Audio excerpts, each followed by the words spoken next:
Hello everyone, Julie here. So, one for all. The Quirk at the center of the story of My Hero Academia. A sacred torch passed from person to person, the power that enabled All Might to become the #1 hero and gave Izuku the ability to achieve his dream. But what is it exactly? How does it work? Why is it so unimaginably powerful? More still, why is All Might the first hero to rise to the top of the charts with it if he's its 8th holder? And most importantly, what in the heckity heck are these things? So many unanswered questions, so little time.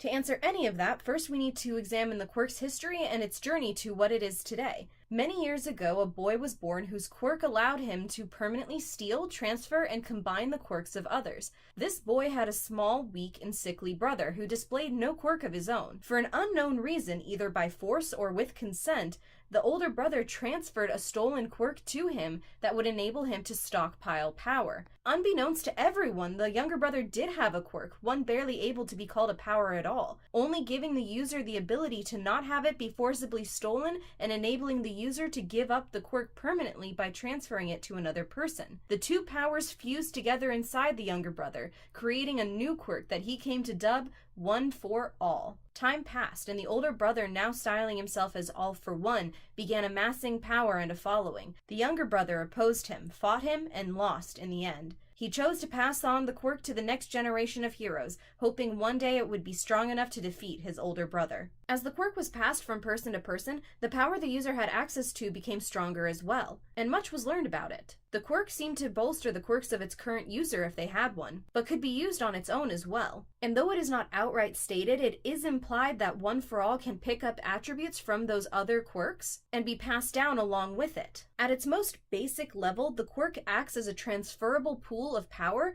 allowing the user access to that stockpiled power and somehow add to that pool themselves, making the quirk stronger. Stockpiling power, though, is a bit of a nebulous description, leaving it up to us to interpret what it means. By power, I think what they really mean in this case is energy, a bit like the basic concept of chakra in Naruto. Every moment of every day, the body produces energy to function and live. Similar to the strength of 100 seal, this quirk allows its user to hoard this life energy throughout the day, then release it however they want. It turns life energy into expendable power, but once that energy is used, it's gone and must be stockpiled again. It is my theory that just like with chakra, if too much of this life energy gets used up and the user were to run out, then the current holder of One for All would die. Based off of the fact that the last two people who passed on One for All didn't suddenly drop dead upon passing it on, we know this action doesn't pass on all of the energy that a person currently possesses, which means either the current user can set an amount to pass on,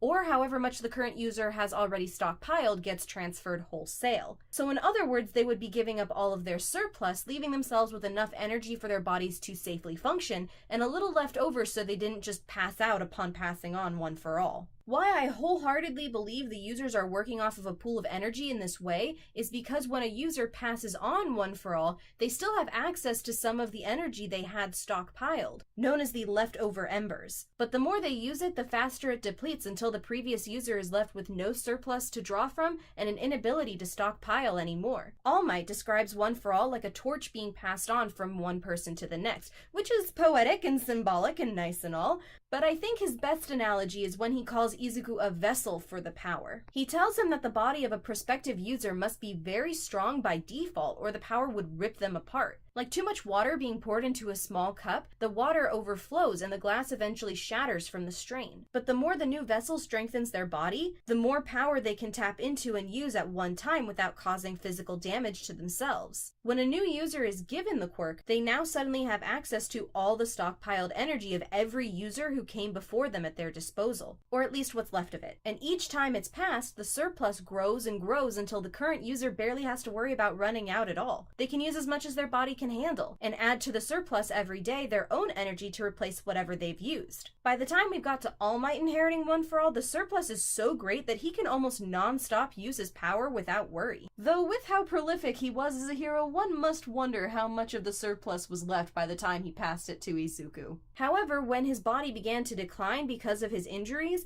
the strain associated with using One for All only allowed him to use it for a few hours a day. I find it curious and a bit ironic that All Might's time limit after he gave Izuku One for All may actually be what saved his life in the end. His body's worsening condition makes it difficult to use his power surplus at all, and the more he uses it, the more of a toll it takes on his body. After he defeats Nomu at the USJ, he can barely manage to keep his hero form for 50 minutes. This all put a limit on how much of the leftovers from One for All he could use, and ensured he didn't use it up all at once.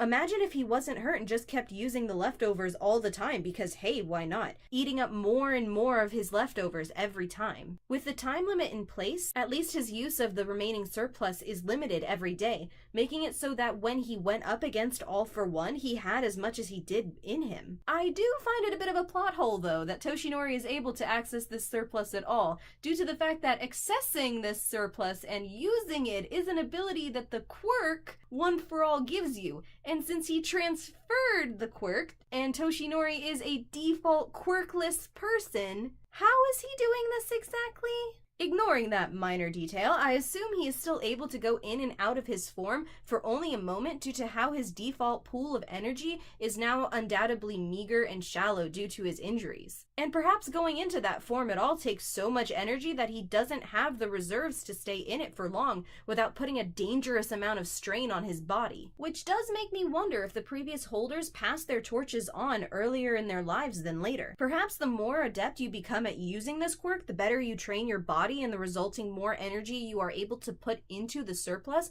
makes this quirk harder to handle the longer you use it. And once you get so many users for just a base surplus, then add whatever you put into the bucket, that it eventually makes it almost impossible to burn off enough of that surplus every day to safely be able to harbor so much energy. In the few images we've seen of Nana Shimura, the 7th wielder of One for All and Toshinori's mentor, she doesn't appear to be older than in her 30s and looks to be in the middle of her career as a hero. So what was the pressing reason for her to pass it on? This certainly could be why. Or perhaps she was older than my guess, and as the body ages and leaves its prime, it makes the physical strain of containing the surplus of energy become difficult as well. One for All probably wasn't very strong in its early years until the surplus of power a user inherited was at least twice that than the amount they normally produced in, say, a few months, maybe longer. Which explains why this quirk didn't uncontestably dominate the hero scene until All Might's time. Can you just imagine for a sec what condition the 100th prospective user would have to be in just to inherit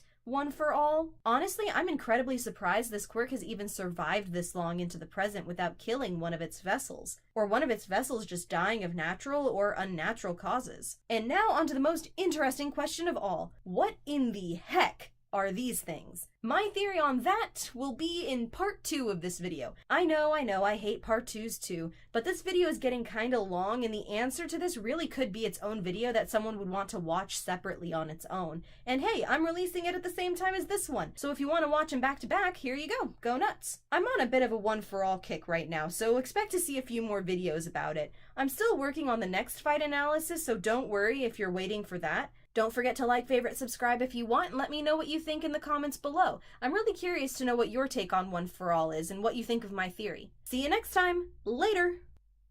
Man, we really need to come up with a term to sum up the whole like, favorite, subscribe thing. It sure is a mouthful.